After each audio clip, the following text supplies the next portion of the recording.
O Senhor esteja convosco. Ele está no meio de nós. Proclamação do Evangelho de nosso Senhor Jesus Cristo, segundo São Marcos. Glória a vós, Senhor. Naquele tempo, um escriba aproximou-se de Jesus e perguntou: qual é o primeiro de todos os mandamentos? Jesus respondeu: o primeiro é este: ouve, ó Israel, o Senhor nosso Deus é o único Senhor. Amarás o Senhor teu Deus de todo o teu coração, de toda a tua alma, de todo o teu entendimento e com toda a tua força. O segundo mandamento é: amarás o teu próximo como a ti mesmo. Não existe outro mandamento maior do que estes. O mestre da lei disse a Jesus: muito bem, mestre. Na verdade é como disseste. Ele é o único Deus e não existe outro além dele. Amá-lo de todo o coração, de toda a mente e com toda a força, e amar o próximo como a si mesmo, é melhor do que todos os holocaustos e sacrifícios. Jesus viu que ele tinha respondido com inteligência e disse: tu não estás longe do reino de Deus. E ninguém mais tinha coragem de fazer perguntas a Jesus. Palavra da salvação. Glória a vós, Senhor. Pelo Evangelho anunciado, sejam os nossos pecados cancelados. Amém. Caríssimos irmãos, antes de tudo, o nosso boas-vindas a todos e a cada um de vós que estáis hoje aqui na Basílica Santuário, na paróquia Basílica Santuário de Nossa Senhora de Nazaré, a Mãe de Misericórdia, a Rainha da Amazônia. E a todos vós que nos acompanhais pela Rede Nazaré de televisão e pela rádio web Basílica de Nazaré, conectados na fé.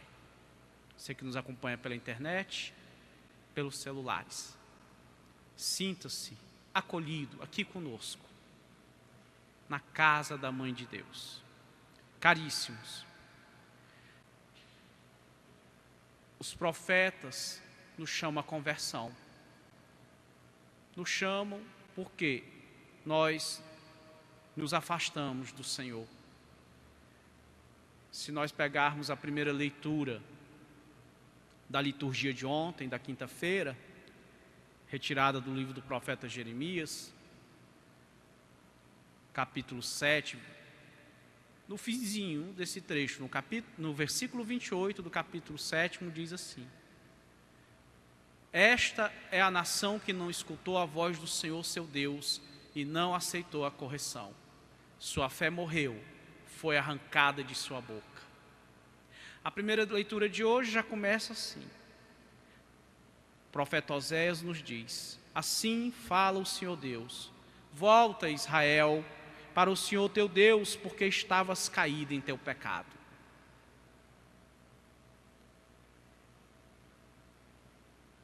E nós, olhando para os nossos dias, podemos ver que, para a nossa tristeza, para nós brasileiros, para nós que trazemos nas nossas veias o sangue dos homens e das mulheres que lá em Portugal e em Espanha deram a própria vida na luta contra, nas cruzadas, na luta contra a opressão dos muçulmanos. Tem gente que fala mal das cruzadas, não é? Mas esquecem que as cruzadas foi uma reação de autodefesa. Depois de 600 anos de agressão islâmica e depois dos muçulmanos terem varrido a metade da cristandade, exterminado, assassinado, um verdadeiro genocídio, a cristandade, não tendo outra saída, teve que pegar mãos em armas. E os nossos antepassados tiveram essa coragem. Tanto os pobres, como os nobres, como os ricos, todos. Ninguém tergiversou, ninguém vacilou em tomar armas na mão para defender a fé. E o que é que nós vemos nos nossos dias? De 70 para cá, uma geração ímpia se levantou no nosso meio. Nós temos uma terrível contradição. Nós nunca tivemos tanta gente escolarizada, alfabetizada, mas que se tornou ímpia. Isso mesmo. As pessoas, quem tem mais de 40 anos, lembram quantos e quantos eram pouco instruídos ou tinham quase nenhumas letras, mas era um povo que tinha piedade e temor a Deus. E uma geração ímpia se levantou no nosso país e abandonou os ensinamentos da lei de Deus, abandonaram a igreja, abandonaram a igreja e abraçaram as seitas, que oferecem um Jesus que, se você fizer o DNA, não é o Jesus de Nazaré, não é o Jesus, filho de Maria, não é o Jesus, Cristo de Deus, é o Jesus das suas vaidades e soberbas. Tanto que eles dizem, eu e Jesus, lá embaixo. É o Messias que os soberbos gostam, o Cristo que está a serviço deles, e não eles a serviço de Cristo. Porque na igreja, Jesus é o Senhor, e nós somos os seus servos, os seus discípulos, os seus missionários. Jesus é o Mestre, é a Ele que nós obedecemos, é a Ele que nós damos ouvidos. Mas essa geração ímpia, que nasceu no meio de nós,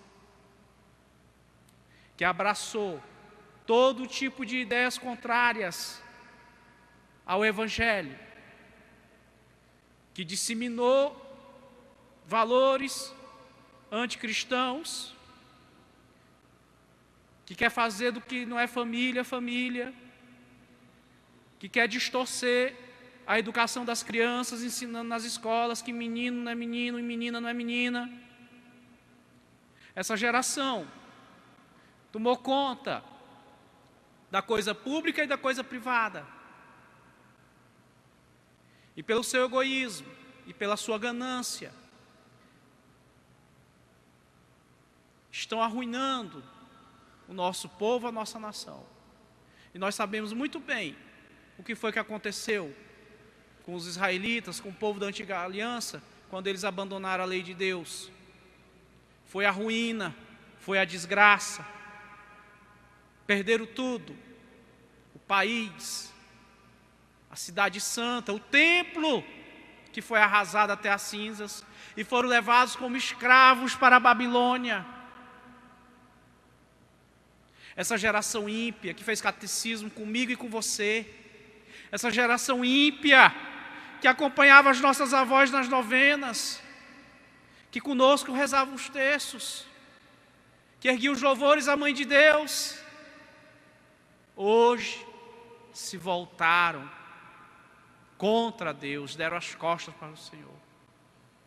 E estão aí arruinando a coisa pública e a coisa privada. Porque ergueram como ídolos os pecados capitais, a soberba. Eu faço o que eu quero. Jesus nenhum e igreja nenhuma vem me dizer o que eu faço, o que é moral, o que é ético para mim. Eu faço a minha lei, eu a sigo, eu a aplico. Então eles ergueram ídolos, o ídolo da soberba, o ego, o eu, a egolatria. A egolatria. Também eles ergueram a avareza que os fez perder todo freio moral e ético. Eles não têm vergonha de alimentar, de dar comida podre para os seus compatriotas.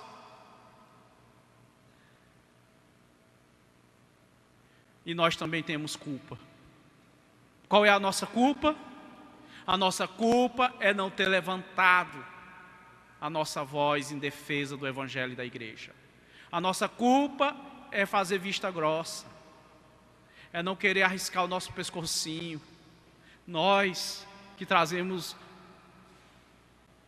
nas nossas veias o sangue daqueles homens e daquelas mulheres, daqueles pobres e daqueles nobres, de camponeses e reis, que levantaram a bandeira da cruzada para defender a fé, os inocentes, os fracos.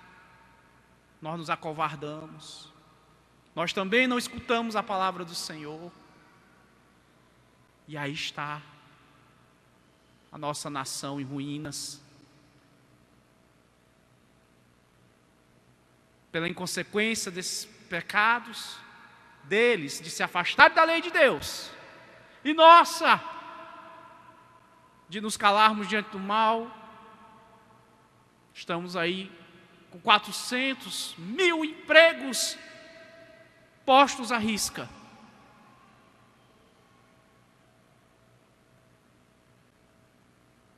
Então é hora de nós nos voltarmos para o Senhor, de nós perguntarmos qual é ou quais são os ídolos que nós erguemos no lugar dele.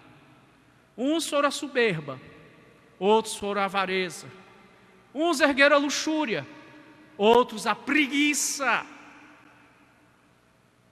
Nós temos entre nós, Igreja do Brasil, cultivado o 8º pecado capital, a ignorância, porque não nos dedicamos ao estudo do Evangelho, não nos dedicamos ao estudo do catecismo, não nos dedicamos ao estudo da vida dos santos. E qualquer charlatão pega uma Bíblia e nos engana. E nós queremos que Deus derrame bênção sobre nós, se nós estamos atraindo a maldição pela nossa omissão. Jesus, quando é questionado no Evangelho de hoje, pelo escriba. O escriba era uma pessoa estudiosa. Nem todos naquela época sabiam escrever, então você tinha que contratar uma pessoa para escrever, você pagava caro. Eram poucos os que sabiam escrever. E ele vai perguntar a Jesus qual é o maior dos mandamentos. E Jesus recorda: amar a Deus sobre todas as coisas e o próximo como a si mesmo. Está aqui o resumo de toda a Sagrada Escritura. Padre, então não preciso mais ler a Bíblia toda? Claro que não, você precisa estudar a palavra do Senhor. São Pedro diz que nós devemos saber dar razões da nossa fé. Eu poderia pegar N exemplos. A ignorância sobre o Evangelho é um pecado muito grande. Enquanto nós devíamos estar nos esforçando, estarmos atentos à palavra de Deus, para conhecer e colocar em prática. Não querer uma religião apenas de bater foto, para sair bonito na foto, mas não viver o Evangelho, não colocar o Evangelho em prática. Então, quando Jesus responde: amar a Deus sobre todas as coisas e ao próximo como a ti mesmo, nós temos que ver que quando nós nos entregamos aos ídolos, nós não estamos nos amando. Nós estamos nos odiando, porque nós deixamos de seguir os mandamentos de Deus para fazer as coisas mais vergonhosas. Nos afastamos da igreja, nos afastamos do próximo, não queremos praticar as 14 obras de misericórdia, não queremos nos confessar, perdemos o freio moral e ético, perdemos a capacidade de nos respeitar, porque muitos se prostituem,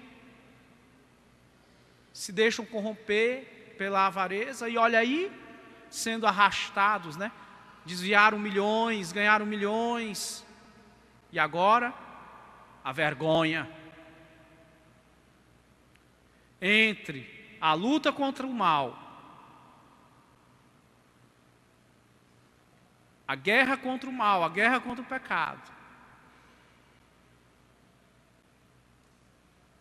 e a preguiça espiritual, Escolheram a preguiça espiritual. E agora o que eles têm? A derrota e a vergonha, porque são arrastados em algemas na frente das telas das TVs e dos jornais. Então, o Senhor nos chama: convertei-vos dos vossos pecados, deixai de amar os ídolos que vos consomem e vos destrói. Voltai-vos para mim.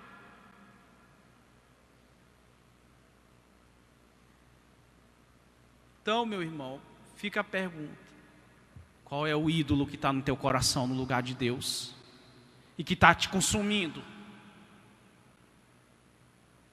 Tu te amas, pois abandona o pecado. Tu te amas, acolhe o chamamento de Deus.